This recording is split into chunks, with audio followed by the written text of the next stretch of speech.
Hello, my beautiful people of the world. If you really enjoyed this video, make sure to give a like, comment, subscribe, and share with your friends. And also, by the way, almost forgot the bell too. Click the bell. Yes, that bell over there. You clicked it? Okay, great. And so one of the myths that we have circulating in our American minds is that immersion is magic and that's all you need, right? So we see this all the time with students who think, well, I'm not such a great classroom learner, but I learned Tagalog in the field, and so therefore, when I get on the ground, it's gonna work, right? And it turns out that that is a big problem, to have that attitude that somehow it's going to be magical. That, you know, I always use the example of saying the same spirit that gets on the airplane gets off the airplane, right? And if you have been delaying here, you're going to be just as prone to avoidance behavior there, right, in country. Sure. And so unrealistic expectations is huge, not just for our own, you know, religious community, but across the board, all kinds of problems with students who think that somehow immersion is going to be the magic pill. And how does one do? And the question is, what does immersion done right look like?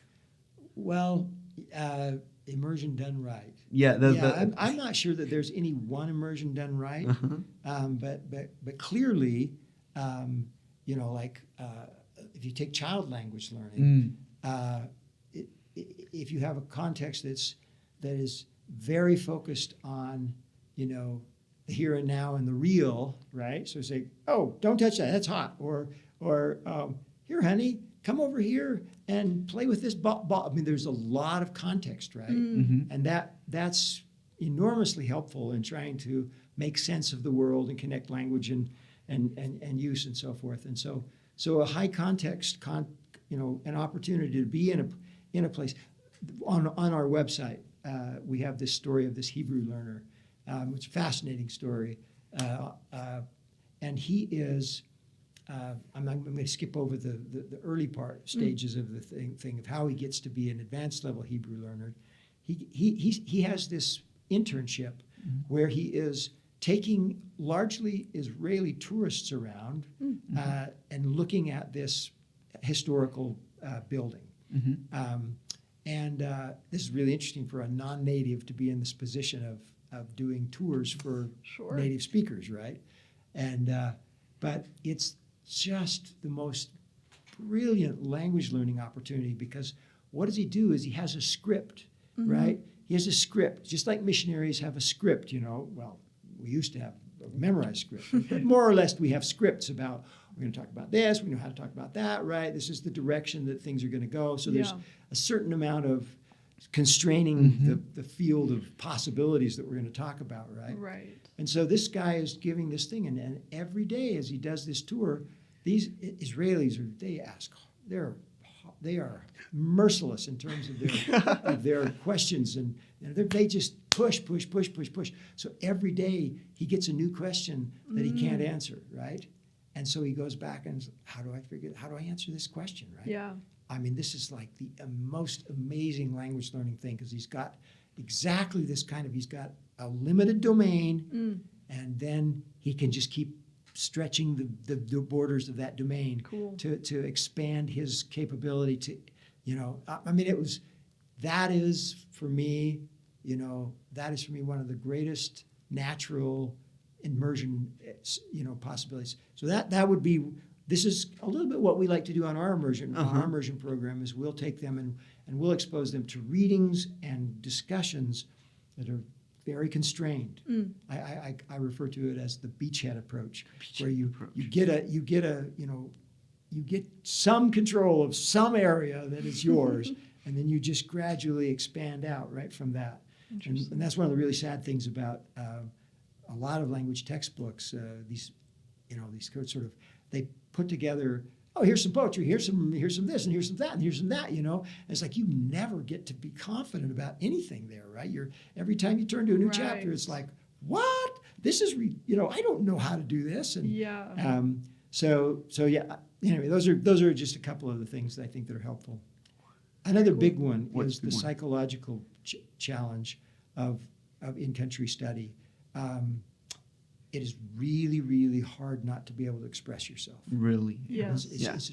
It's really hard on people not to be able to express themselves. And so helping them work through that and just say, listen, it'll come. You got to go. You see, it's baby steps.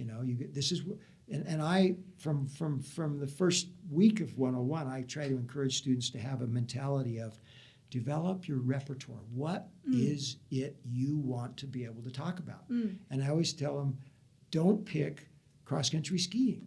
Nobody is going to be able to relate to this, right? Yeah. So what you want to do is you want to pick something where you find common ground.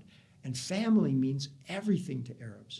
So if you want to build really, really great social networks, which Dr. Dewey has shown is really key to moving forward with your language skills. If you want to build, if you want to really build a social network that's going to take you culturally and linguistically in very interesting places, because our first inclination is safety, huddle with the tribe, right? Mm-hmm. Sure. So people go around in these little island communities, little American communities, Yes. go touring around safely with each other, right? And Yes. Yeah, I know exactly where I can find the Brazilians, the Mexicans, and the Peruvians. They're all hanging out, right? They all hang out together. Right. Yeah. This is a safe little community. So you got to get into you have to think, okay, I have to establish, a social network that is whatever, an Arab or whatever language you're learning, and so that's one of the things we're doing with students is help them get this vision of, okay, I got to build my repertoire.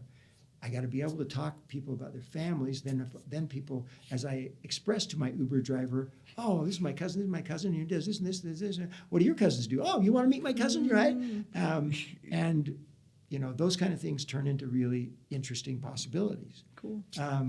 We had a student who religiously went to the youth activity for the Orthodox Church in Amman.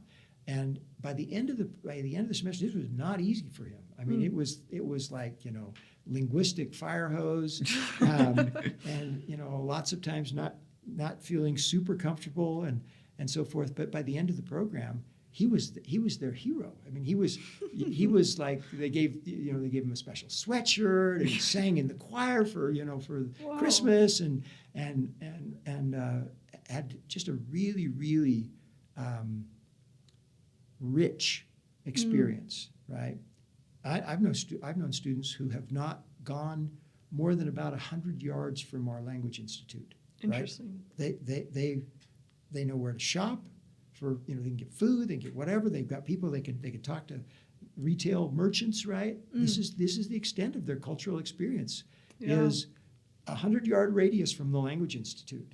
Yeah. That's scary. Yeah. That you go overseas and then don't, go much deeper than that. Yeah. Yes.